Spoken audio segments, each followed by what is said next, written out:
Greetings, everyone. This is my not review, where I'm just chatting about action figures. I recently got into Superman and decided to get some villains, some action figures. I love to own a visual representation of the comics that I like and read. And I was a avid Marvel fan, and still am a Marvel guy. But never into DC, and always hearing negative stuff from some of my Marvel friends.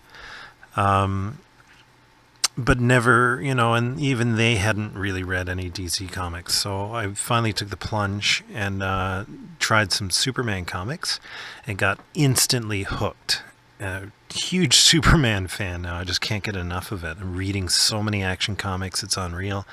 And the Superman titles, and I'm just having absolute blast. Superman animated stuff I'm buying, and just having a blast. Even the Man of Steel movie I was iffy on, and now I'm lapping it up. And Batman versus Superman. I love Superman. I love that character.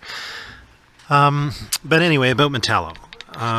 So Metallo, his first appearance, I think, was in Action Comics 252. And I'm not there yet. I'm still in the early comic stuff. But I do know Metallo from the animated series. Now, there have been a few incarnations of Metallo, as there have been a few incarnations of Brainiac. Any successful character is going to have multiple incarnations by the simple fact that they're around for a long time. And different artists are going to do them. Different writers are going to portray them. Anyway, Metallo, John Corbin. It's basically a cyborg guy with some kryptonite inside his chest. And he makes a great Superman villain because he has super strength, being a cyborg, and with the added bonus of some kryptonite in his chest, right? So he makes a great Superman villain. Just love this guy, and the figure is top notch. I love this figure. So there have been a couple of figures out, different incarnations of Metallo. This one here just blew my mind. When I picked it up, it blew my mind. I love this action figure. So this isn't a review, and I don't want to step on the toes of the other reviewers. They do great reviews out there.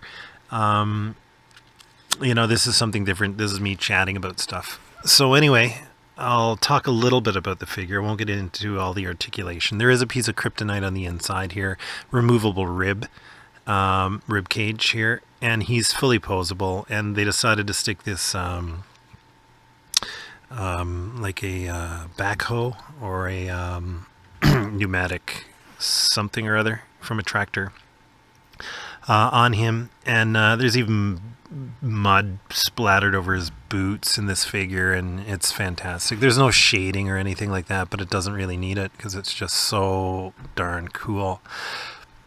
So when I picked it up, yay, John Corbin, man. This Metallo has to be on my shelf. So I'm going to have a Superman shelf pretty soon.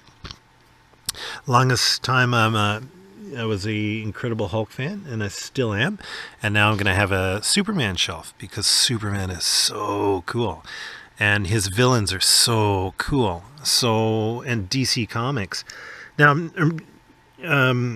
I have to clarify. Right now I'm reading early DC Comics and early Superman comics. So early Action Comics and early comics from the Superman title. Some from the 70s, some from the 60s, blah, blah, blah, blah, blah. And some even earlier ones. But, it's just so cool. The character is so cool. So I should add to this, so it's not just a little blurb saying, I like Metallo, you should too. And this action figure is cool. I'll mention why I like Superman in this as well. And a lot of people have been poo-pooing, the criticisms I've heard that Superman is too strong. So what? That's what I say. Okay, whatever. He's strong, and he has too many powers. Well, okay, whatever. He's Superman. He's the first superhero that comes to people's minds. Maybe not the first superhero in publication history. It's an arguable point, but I think there were a couple others that could be classified as superheroes just before him. But he coined the whole term, right? Superman, superhero. So the thing about Superman is that he's near indestructible. He's like a god, right? A god on the planet.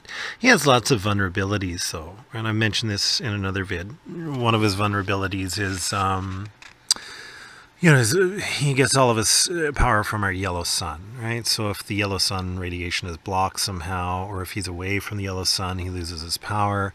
He's fully susceptible to magic. Magic would just wipe him out, no problem whatsoever. And his main thing, and there have been different things, in various comics that have affected him, certain types of different radiation, etc., in the movies and whatnot. But the big deal with Superman is that his main vulnerability is the fact that he cares so much, and he's so noble and just, ethical, and has to do the right thing, right? And would even give his life up for others. So Superman has a lot of vulnerabilities that way because he has so much weight on his shoulders. He can't mess up.